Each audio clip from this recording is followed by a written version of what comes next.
The Complete Natural Food Retailer's Workshop with Danny Wells, tape number 8. And the coordinated specials and newsletter was all one product time for me. And this is another reason why going with one single distributor for my deals was really important.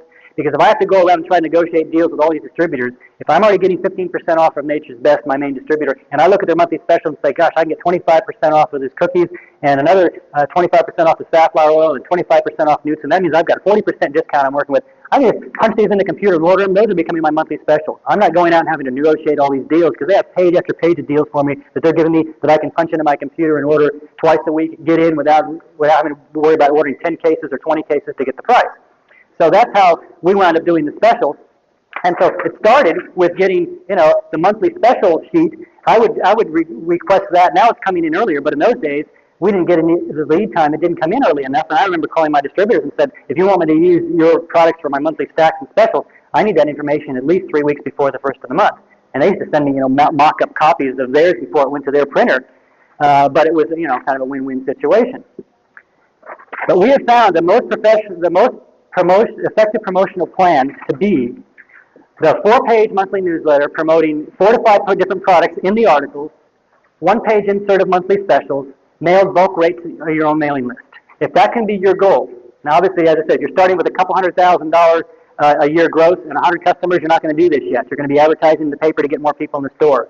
But as your volume warrants that you start doing this, we can tell you stories of store after store that their volume was 400,000, and a year later they're doing $1 million based on incorporating these practices.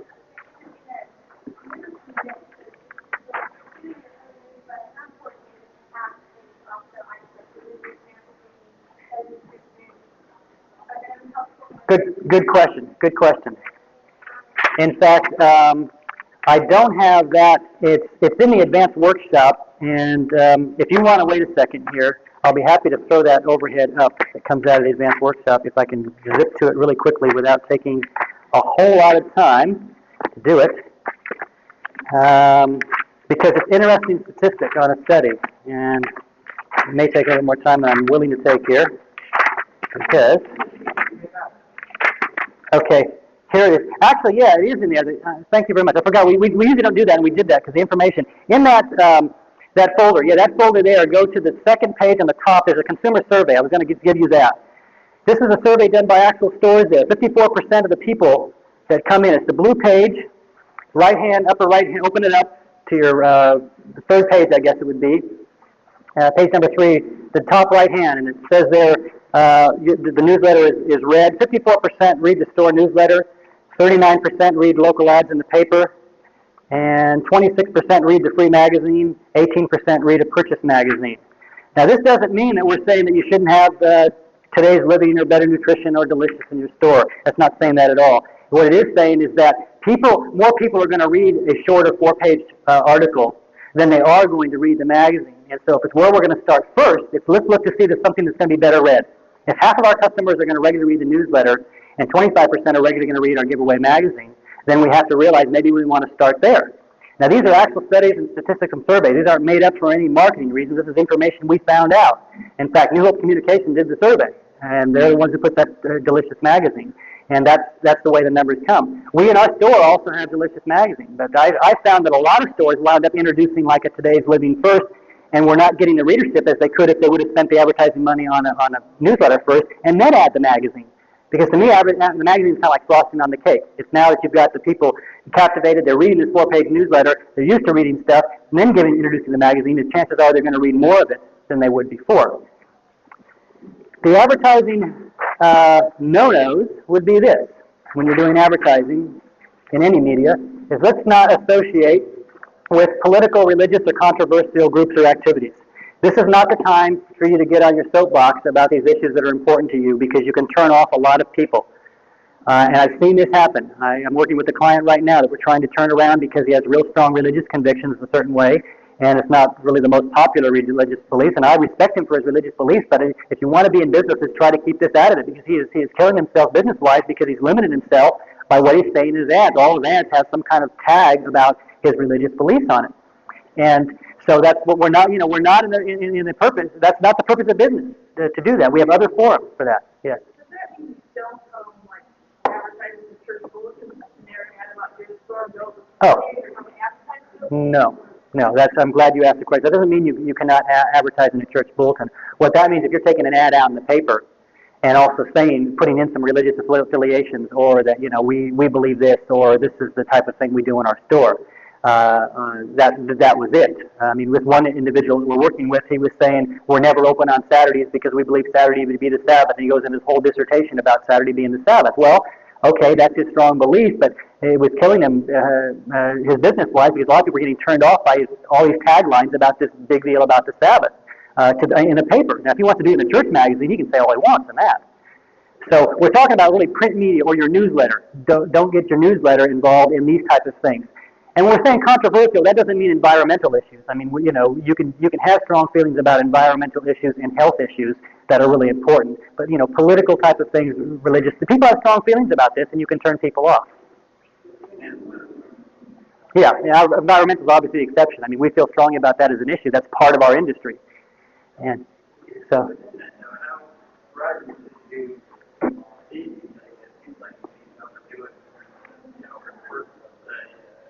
I agree.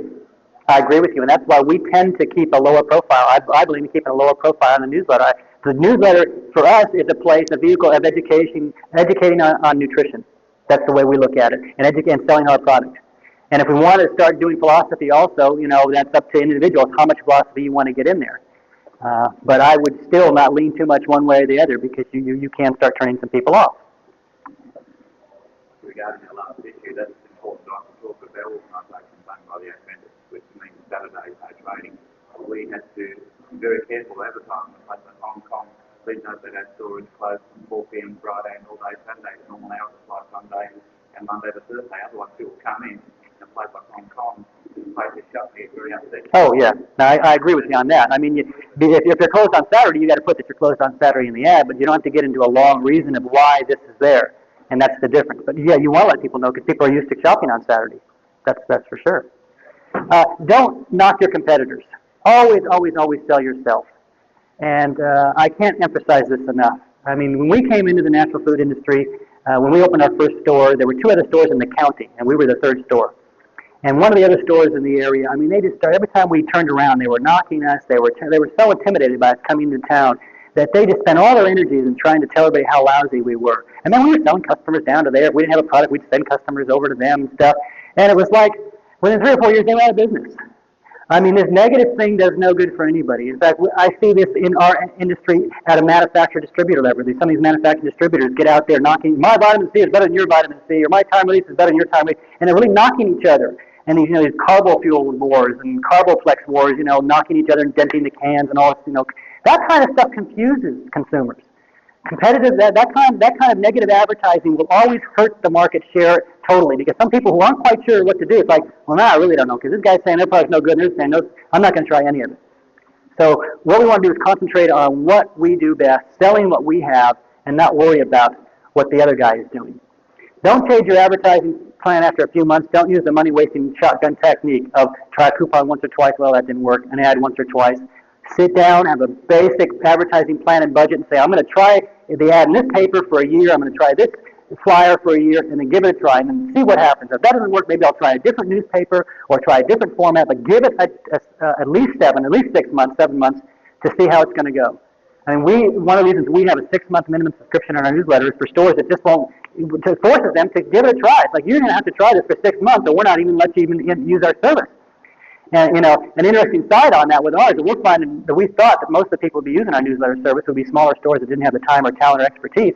But to get back to your question, most of the stores that are using our service now, new accounts or established stores that used to do their own newsletter service and found the time it takes to do that, I'd rather put my time someplace else and just basically buy the service. They've already sold on the fact that they're doing this every month. They've been doing it for years and years and years. So whatever you decide to do, whether it's a newsletter or an ad in the paper or flyers or bag stuffing, make it consistent. Make it consistent. There was a question here. Why would you send someone to a competitor? Good question. Yeah, if a customer comes in my store and they're asking for a particular product, and I give them the no but, I have another brand, or I can order it for you on Wednesday. Gosh, I'm leaving to go out of town. I really need it. Let me call the other store and see if they have it for you. I mean, you got a customer for life. I mean, call the other store. Do you have this product? Yes, I'm sending someone right down. We're all in the same business here. Too many of us think that the other health food store is the competition in town. It is not. The other health food store is not the competition in town, folks. The competition is the 85% of the people that are going to supermarkets and other places and aren't shopping in our stores. And as soon as we get past that fact and realize we have to collectively get together and work together as a group, where we're going to be better off than we are fragmented and trying to fight against each other. Because as a group, we have a lot more power in that. And we talk about how to collectively get together and workshop, too, about some advertising, some great results that people have by getting together in stores and doing some collective cooperative advertising. It can be phenomenal. One of the things I know in our store was when we would Uh-huh. but we were not carrying ourselves, but people were asking for they got the rest of them. Maybe we might be there. Most of the share their products. Uh-huh. That we would also they mentioned that. Sure. Yeah, that's true. If you're getting a lot of calls for the same product you're sending somewhere else, I'd obviously put this product in if it was something that I felt my standards were upheld with it. But yeah, you can't hurt. You're not going to lose them to someplace else.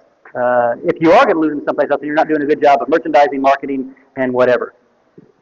But the last one on advertising, this slide here shows you the power of the different things we're saying here. If you have no promotional activity at all, you basically have no increase in sales. If you just put a 10% price reduction on a product, you're going to get a 20% increase in sales, which isn't an awful lot, but just by having that 10% price reduction, people see it, oh, it's on sale with a little fun, sticker on it, okay, I'm going to buy more. If you have a 10% price reduction and an ad feature, you have an ad somewhere, whether it's ad in the paper, ad in your newsletter, you're going to have a 78% increase in sales. Now this is the one that's interesting here, an in-store display.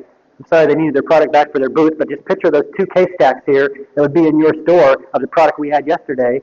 An in-store display without even having an ad in the paper. Just an in-store display with a sign and a price reduction, you're going to have a 105% increase in sales. Then you tie that into an ad, either an insert in your newsletter or an ad in the paper, and you're going to be able to increase that to 200%. So when we went through and isolated each month our monthly specials that we were going to be putting out in front of the public, we would make sure that all of those items were also stacked. When they opened up our newsletter and found this insert of those specials, when I walked into the store, these were the case stacks there, the cookies, the chips, the rice cakes, so that you had multiple impressions. They read about it in the newspaper or the ad in the paper, in the newsletter, and then they walk in the store and here they are case stacked right here. Then we're getting 200% increase in sales, and it happened time after time after time. Any other questions on advertising? Were you also case stacking as vitamins destination? Okay, good question. Thank you. No, we did not case stack vitamins. We found that by case stacking, they just did not sell as well. Vitamins will sell better off of your shelf, and what we would do, we would increase the breadth of vitamins. If we normally had 1 or 2 facings, we'd make it 6 or 8 facings with a big sign on the shelf, because people would walk right by the case stack and go up to the shelf to get it on special. They know where the product was. They knew what they wanted to get. I want this calcium that's on special. Walk right past the stack. Some stores do okay with stacks of supplements. But one thing I found about stacks of supplements, to get a big enough massive look, you really got to spend a lot of money. An 8 or 9 case stack of supplements can cost you $500 or $600, whereas putting them on the shelf and making it look full with 5 or 6 or 7 facings wide can be a real full shelf with 2 cases of supplements. Another question.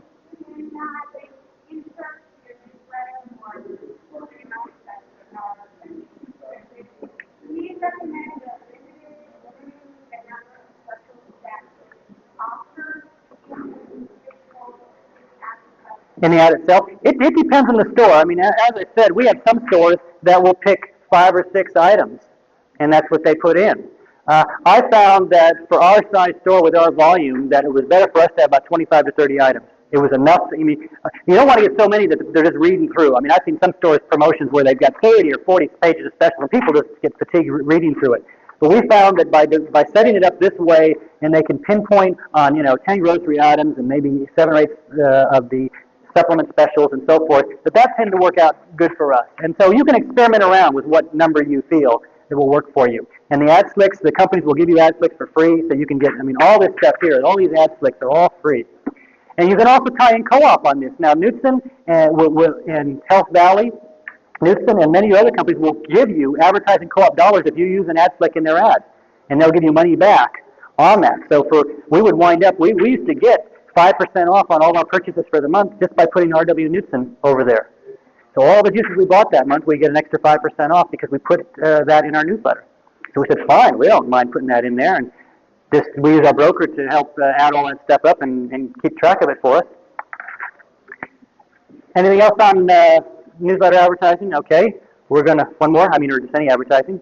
If you got a small volume store, does it make sense to do a newsletter anyway and avoid the extra cost of mailing it out or doing things such as using this bag stuff in free outside?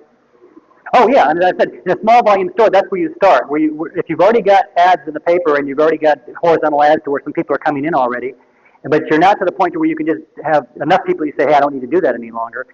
You can introduce the newsletter and just bag step it and not mail it out. As we said, don't think you have to mail the newsletter out. I have a lot of stores that use our store, and all they do is just bag step it. That's all they can afford. They just print up 500 of them. That's it. Some print just a couple hundred of them just to get them in some people's bags because they're a small store. Some do it bi-monthly, like a gentleman mentioned. So if you want to just kind of initiate it, but what we don't want you to do is get involved in a newsletter when you don't have enough people in the store. Because if you only have a customer count of 40 people a day, then your newsletter is not going to be as cost effective as you put that same money out and trying to get more people into your store through ads. And take that same money and you can get a fairly decent ad in the newspaper for that. But yeah, start out slow. Okay, we're going to take another 5-minute break and be back.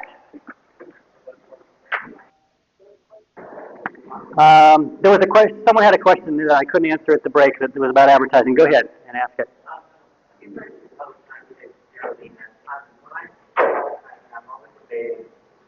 Whether to advertise a product that has a very small market or can you talk about? Good question about when you're advertising are you doing a mainstream well recognized product or are you doing a little esoteric little item? We find that in the newspaper, obviously, we are putting in things that everybody knows about already. Our 3 big bullets. We're not going to put spirulina on sale for $5.99 in a big box because a lot of people don't know what that is. But oat bran, everybody knows what oat bran. We'll put that as a leader.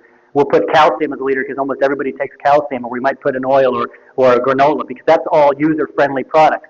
But we'll use our newsletter to do definitely an article on spirulina because we want more people to learn about spirulina. So we'll write the article about germanium or selenium or spirulina or gotu kola. That's where you develop all these obscure products and market for them. Because we have 5,000 products in our store, and our customers know maybe about 10% of them. Some of them don't know what all these little obscure products are. And so you can take the time in a newsletter and say, this is what BioStrath does, and this is how it works. This is why you take Swedish bitters. And you're not going to put a big block in there, Swedish bitters, $9.95 in a newspaper. You're not going to have hardly anybody coming in. But in your newsletter, you're going to get 15, 20, 30 people to start using Swedish bitters that never used it before because you now explain the use for this product.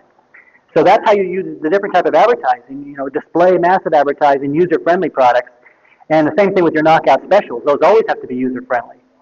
And then you use your newsletter to introduce these other products that are more esoteric. Commandment number 6, thou shalt train and delegate. One of the things that we find is as we start to grow in a health food store that we're no longer just running our store, we're starting to have to learn how to run people and manage people, and that can be a very, very difficult transition for us in small business. One of the things that I found in helping me to do this at the beginning of each year, and I still do this, is I sit down and I have this little pad of paper, a recorder, and for the first 2 or 3 days of the year or whenever I want to do it, I'll list down everything I'm doing for my store. It's like from opening the store door, I came in, I swept the floor, I ordered out these 3 lines, I waited on customers, I swept the floor, I bagged this, anything that I did. And I kept track of that for 2 or 3 days, and I got a pattern more or less of what my life was like working at the store. And I sat down, looked at that list, and would say, now, are there things on this list that I could be delegating to someone else to free me up for more important matters? And I would look and I said, gosh, there are things in here that I just don't need to still be doing, but I am doing them. And that's what's preventing me from doing these other things. Now, after you get finished with a seminar, sometimes you just get overwhelmed, like, how can I do all this stuff? I don't have time for a newsletter. Well, if we're still sweeping the floor and we're still bagging up almonds, then we don't have time to do a newsletter. But if we can delegate to someone else to sweep the floor and to bag the almonds and do those things, then it frees us up for more important matters. And I was constantly doing this process and it is a process because you go from the point of a small businessman of me doing everything, working the store by myself, to 2 people, to 4 to 5, and now you're up to 12 people on the staff or 20 or whatever, and you're moving more and more out of doing some of these hands-on situations. I still like to keep myself, I would still program myself to be on the register a couple times during the week because I wanted to be out there in front of the customers. I still wanted to work the floor. And I would allow myself to do that, but it wasn't like I'm gonna be in charge of all this stuff. I gave up bagging for some reason, but I never felt the urge to have to put any more brewer's yeast in the bag for as long as I had that store. Someone else can do that. In fact, we had it even done off-site. It's like some company can bag it for me now and bring it in. I'll put my label on it. But that's one thing you can do. Realize, and also with employees, there are 5 levels of initiative. And when we hire people, we would kind of go over this. And it's just helped us and our employees to work better together. The lowest level of initiative, the lowest level is wait. And I think all of us have had employees that function at this level. They're finished with the task you told them, and then they just wait, all right? And then you're kind of looking around, oh, okay, he's done with that job, now I got to give him something else. Now, if you've got, several employees like this, I mean, you can feel like you're trying to keep 5 or 6 beach balls underwater at one time. There's always one pop. Oh, he needs a job now. Oh, nope, now he needs a job. And you're running around just with all these people that are at the wait mode. Lowest level of initiative. The next level is ask. They finish with the task and they come to you, what do I do next? Okay, coming up the evolutionary train you, they've at least asked you what you do, and you say, okay, there's some ice cream over there that's stacked near the freezer. It needs to be put in. Why don't you mark it and put away? We'll do it. The third level is advise. Finish with the job, comes over and says, I see there's ice cream over there. It's a warm day. Can I mark it and put it away? Good idea. Great. So they've advised you what to do. Take care of it. The fourth level of initiative is act and immediately report. He doesn't go to you first. He goes over, sees the ice cream is melting. Hey, we don't want milkshake. Mark it, puts it away, faces it properly, puts the label on the back, puts it where it belongs, comes back over to you and says, hey, I saw ice cream over there. It was melting. I marked it, put it away. Is that okay? Yeah, good. Great job. Excellent. Super.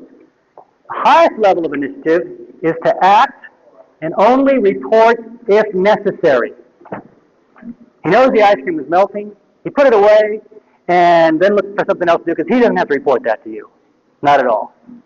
Now, if you were gone and a customer came in and say they wanted a refund on this and you weren't quite sure about that, so you gave the refund, but the boss was gone. The boss went to the bank to get nickels. For some reason, the boss is the only one who can go get change, right? But anyway, the boss is gone to get nickels. And here you are, having a customer that wants to bring back a bottle, so you weren't quite sure if you should have taken it back, so then you report like, hey, was it okay for me to return this? Because, oh, yeah, that's fine, that's a good job. Okay, so you double check if you're not sure.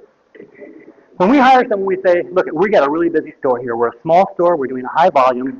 We can't have anybody at this level. So if you feel that you're this type, that when you're finished with the job, that you can't at least ask us what to do, then, we won't even hire you. Ask. We have 2 golden rules here in the store. One of them is the customer never gets the wrong information. This industry is full of people making up all kinds of stories about how great a product is and curing everything just based on a product they have in the store. So we're not soothsayers here. We're not going to make all these claims. If somebody asks a question, you know the exact answer, then ask us. The second golden rule is that every product has its home. When you're putting a product away, if you're not 100% sure of where it goes on the shelf, then you ask. Because we come through an order, and we see a space on the shelf, and we come with the computer and order and say, oh, good, it's ordered, it's done. We go over here and say, hey, there's 3 of them over there. You go in the back room, there's 4 of them over there. I know that's never happened in your store, but in my store, it happened once in a while. And so we say, it's so important that it's in the right spot, that as long as those 2 things are covered, So we know you're going to ask us some questions till you get the feel of the store. But after that, you can pretty much get to the point of where you're going to be able to look around your own and say, hey, I know what needs to be done. That needs to be done, and that needs to be done, and that needs to be done. So you'll start advising us.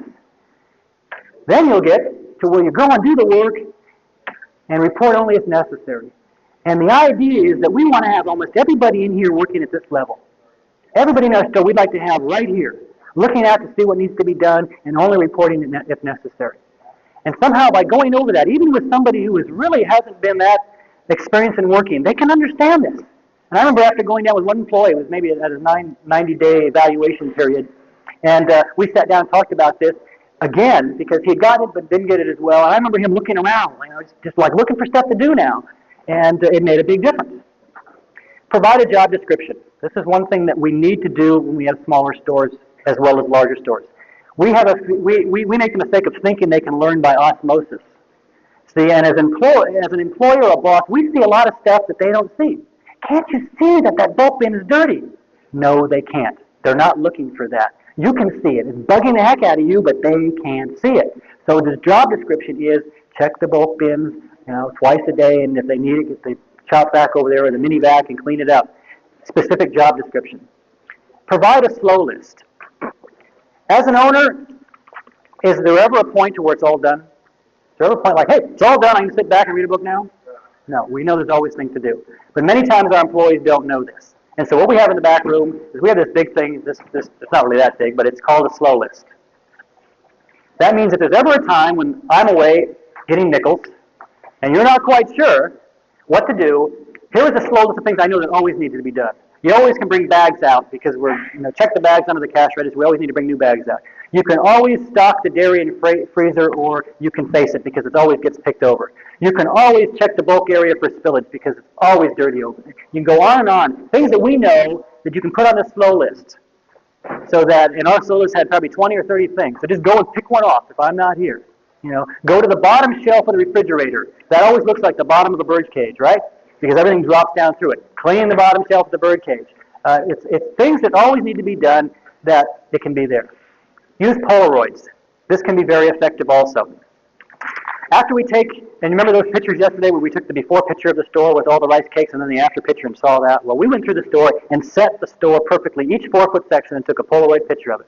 I'm not here to push Polaroid. Take a Kodak picture if you want. But take pictures and we'd line it up in the back room. If there ever is a question of where a product goes or how a section is supposed to look, go look at the picture, the cosmetic section, this section, whatever. I remember one time we had Kevin. This guy's a workhorse. He was fast. He was really fast. But sometimes he was so fast he'd get things in the wrong place.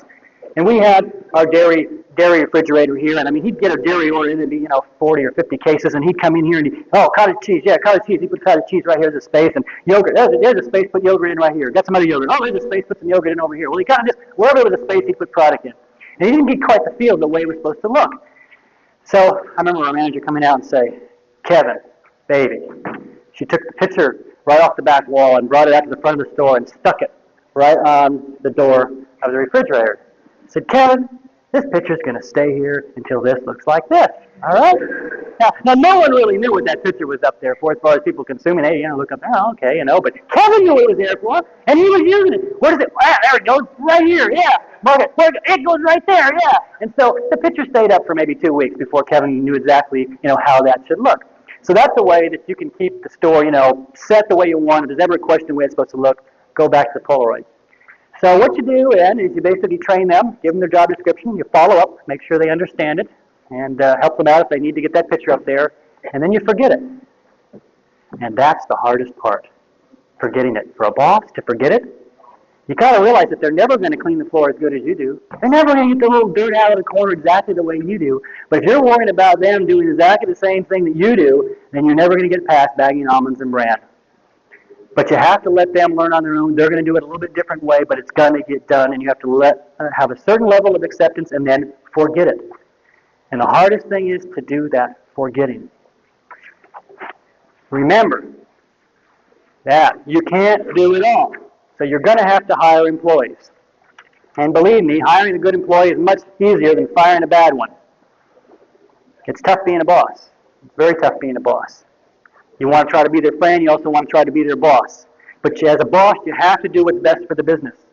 And many times we don't step into that boss role and we let an employee that's not pulling their full share of the weight hanging on a lot longer than they should. And the morale is down. Everybody knows that this person's not doing what they should be doing, but we don't have the boss ability to let them go. So give them direction, put it in writing, have regular employee meetings. And we have two rules about in employee meetings.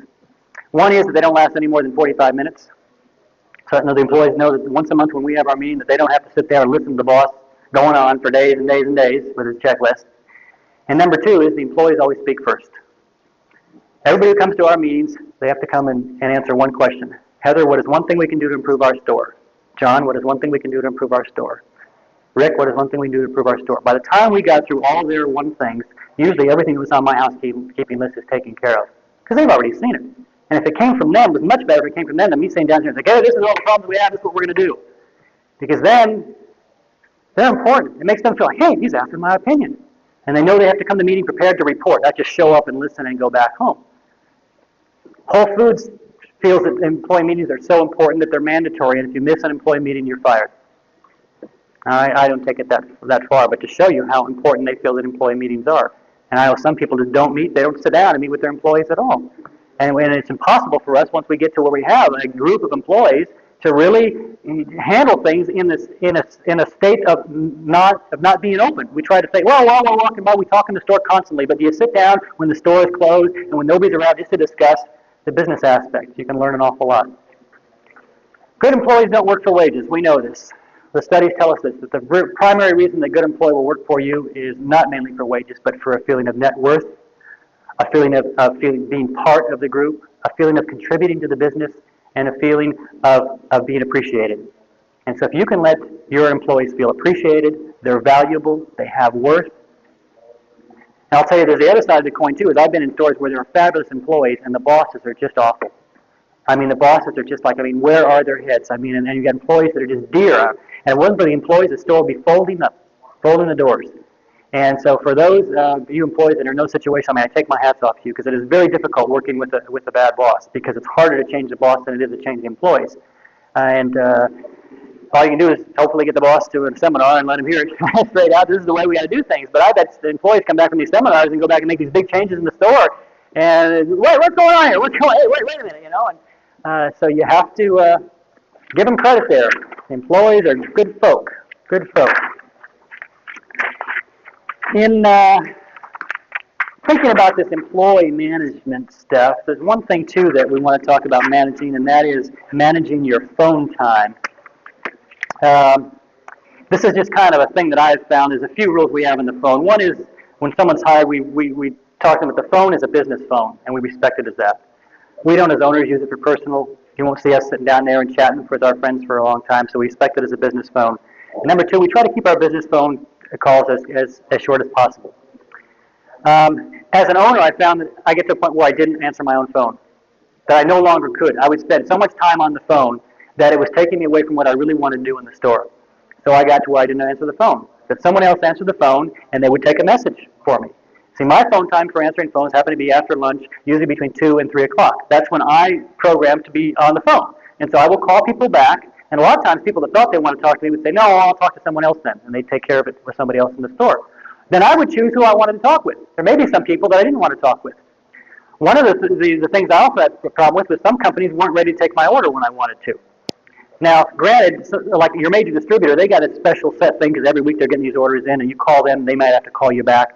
That's another reason why you should use computers, because it's open 24 hours a day, and it never closes, and you don't have to worry about calling them back. It takes 20 seconds to transmit. But the ones that, the companies that would say, well, your sales rep isn't in right now, then I'll have them call you back when he gets in. Well, I'm ready to leave the store. I'm ready to place my order now. So I found that I would deliver the message to a lot of the companies that you really need to be available when I'm available to place the order, not the other way around. I have trouble with a lot of telemarketing calls too. They all of a sudden just want to break into my day. I'm here waiting on a customer. I've got a $60 item and sale going to the counter, and some guy wants to come try to sell me something that's going to pep me up. I'm like, well, I'm not ready for that right now. So I'll let them know this is when we are ready to buy products. But we pretty much have a policy. We'll tell them when they first start, we don't do any buying over the phone. You want to send us information, we'll look it over, and we have a buying time. We evaluate new products. But if I spent all this time listening to telemarketing calls over the phone, I'd have very little time out with my customers. And I'll tell them that I need to be out there in front of the customers. So telemarketing calls, I never return the calls. I just don't. They know that that's our policy. That if they want to get me during my phone time, then that's it. I'll answer the phone. Price requests. We don't quote any prices over the phone. Customers will have you running all of your store doing shopping for you, and then they'll have everybody running throughout the entire city doing shopping, and they'll go to the place that has the lowest prices if they're looking for pricing. We will give a range. Someone calls up and says, I'm looking, for vitamin C. What's your price? Well, how many milligrams are you looking for? 500. Well, we have it anywhere from $3 up to $6, depending on the type and the potency and the quality. If you want to come in, we'll be happy to show it with you. Oh, can you give me the price on this one? I'm sorry, I'm with the customer right now. But if you want to come in, be happy to help you. That's the range. See, if they're really interested in the product and they just needed a range, that's all they'd be happy with. But if they're actually price shopping, call up Safeway and say, hey, what's the price of graham crackers? Click. There's a reason for that. They want to get you into the store, and you want to direct the telephone back into the store, that telephone customer into the store. And the customer in the store always has priority off the telephone. We always try never to have the person up at the register answer the phone call. There's nothing worse. That register, there are 2 times that you want to have a great experience when you walk in the store. One, when you walk in, you should be greeted. And the second was when you're leaving, that should be your time with being checked out. And there's nothing worse than having someone with their phone here, adding up, $29.95, $35 items, being on the phone at the same time. That is a definite no-no. So the phone should not be answered by someone up at that register. And if it is, they're on hold until you're finished with the transaction and you're finished with the people in line. And if it has to be a while, we'll call you back. The person present always has preference. That person has taken the time to come into your store, and they're a customer. The person on the phone may never be a customer. Remember that. They may never be a customer, and we sometimes drop everything for that telephone call and give them priority. So what we do is we encourage potential customers to come into our store for the best service. We'll let them know we're busy right now, but you come in, we'll take all the time with you that you want, answering all your questions. And potential suppliers, we ask them to be ready for orders at our convenience. And it's easy to turn that customer around so that they're not spending all this time trying to get all this information on the phone and then shopping someplace else. Now, granted, a good customer calls up, wants a quick question and answer, we'll spend some time with them. There's no doubt about it. But we try to develop them, get them back into the store. So that's pretty much it on a real quick run-through on our employees and how that works. I talked a little bit about this quote yesterday, but this needed to be on my desk for 2 years before I really learned it, and that is my job is not running the store, but to develop people who can. And that as soon as I got off of I'm running this store and into this mode, my business grew much faster because I was able to trust employees to do the job, even if they weren't doing it as perfectly as I would like to do it. And I'm a perfectionist, and that's my problem. And I just want things to be done just right. And it was hard for me to learn that, but it was important to learn it. Commandment number 7, thou shalt clean and face daily. Revelation here. Stocking and facing your store, specifically facing your store, is not an annual event. I don't know how many times I will go in stores, walk through, and it never gets faced. It never gets stocked. The stock is not brought forward. And the whole reason you're in business is to sell product, and the only way you're going to sell product is have it properly displayed. And so many of us, it's always looking picked over on the shelves. We went through so many different ways of doing it, from one, assigning different people to do it, assigning somebody on their off time to do it, assigning people when you walk by, face this section. We had a lot of different ways of trying to get people to do it, and I found the best solution was I hired an after-school part-time stocker. This was a high school student. His only job when he came in from 3 o'clock to 6 o'clock was to put a feather duster in his back pocket, start at one end of the store, and face everything and dust it. Face everything and dust it through the entire store. And those days, it was $4 an hour. And so for $12 a day, I had my entire store stocked and faced perfectly. And I will tell you, I made that up in sales 10 times over because there was never a gap longer than 24 hours in our store. The dairy, the bulk, everything at least was dusted and stocked. Now, at a smaller store, maybe you can't afford that particular luxury, but in a larger store, I can tell you, a guy that all he has to do, and that's his only job, and you're paying a minimum wage and a high school kid, I will tell you, it is worth its weight in gold. Because your store will have better sales by being stocked, faced without all those spaces. Daily clean the floor, counter, and glass. You want to make sure that the store looks, we're a health food store, we're supposed to look clean and sharp, and sometimes you'll come in and you won't even want to touch that door to open it. I mean, there are fingerprints that have been there for years. Yeah, that's something, you just have to be a daily thing. And maybe that part-timer can also have this squirt and say you're also supposed to do the front window. Don't show your garbage. When people come into your store, they ought to see two things, product and decor. Product and decor. How many of us in back of the counter, you look past the counter and it looks like their kitchen, or it looks like their den, or their bedroom. I mean, there are clothes hanging back there, there are file cabinets there, or maybe it looks like their office. I mean, a lot of that stuff belongs in the back room. Sure, you might want to have a clipboard or two up there, but how many of us in back of the counter, it just, you look at that and it looks like, it's someplace you ought to be living or you ought to be doing your research in, but it's not retail selling area. We clean all that stuff up. If you have back room doors that may be open and stuff, try to get those that may be closable because people walking by and they see all the styrofoam floating all over it, a gust of wind and paper and bags. And when you don't show our garbage and people only see decor and product, it's going to be a better impression and the store is going to be better for it. If we have refrigeration, which most of us do, there's a little bit of attention that can save you dollars down the road. One thing that we found is that compressors will break down periodically, and they usually, 90% of the time a compressor breaks down, and we have what we call meltdown when you walk into your store and you've got your ice cream smattered all out on the floor, mixed with whatever tofu pups that melted along with them and whatever other things, and you open it up and it smells real great, and you feel lousy because you lost $400 of product. Never happened to anybody out there I know. but it happened to us. And as a result of having that happen several times and getting very frustrated, I found that a quarterly service, I went to a refrigeration company, and they will give you a quarterly maintenance program where once a quarter they will come out, check all the compressors, and what happens is from them running and going on and off all the time, the little connections will start to back off a bit, and the Freon will leak out. And that's 90% of the time when you have a meltdown, the gas is gone. And it didn't go out all at once. It slowly leaked out, and they're cycling on and off, and especially if you have remote compressors where they're outside, you don't notice. So once a quarter they come out, it was like $70 or something like that to come out. They checked all of our compressors, they cleaned them all out. Since that time, our meltdown experience was probably cut by 90%. I can't remember a problem we've had since. So they inspect it all by a professional. Wash all interior and exterior surfaces of refrigeration. This is very important. You get mold growing in there, you get all kinds of other things growing in there, and they need to be properly maintained. Speaking of the bottom shelf, the birdcage look there, we have found that if you get white paper and put light it just like you would a birdcage, because that bottom shelf, everything falls in there, and you got the tofu that falls down there, and you got yogurt that somebody opened up and has squirted down, and all these different things, carrot juice, and just the bottom shelf is really hard to clean, especially in the freezer. So you can go through and just take that white paper, take it out, put a new piece in. And it's much easier than trying to scrape all that stuff off. Make sure your lights are all working. You know, all refrigerators and freezers have lights. And how many stores will I go in where you have one light out, you got one that's kind of flashing half on and off, and you can barely see the product in it. And make sure the defrost cycles and the door evaporators and stuff are working too. How many stores do I go in and you have all the condensation on one because the door heater isn't working, and so you can't see anything? You know, it's almost like you have to mount a squeegee on the side and say, you know, clean off first before you look in here. Oh, they have ice cream. I didn't know that. Maintain proper temperatures. You should have a thermometer in every refrigerator or frozen unit that's visible. You can get these little hanging thermometers that just hang right on, so as you walk by, you can tell what your temperature is. And that's something else can help melt down, because if you're walking by and you say, boy, you know, my dairy was supposed to be 34 degrees and it's 39 degrees now, there's something wrong. You call up Refrigeration Man before you lose $500 worth of material. So those are nice little things to know that will keep your store better maintained. Thou shalt renovate, commandment number 8.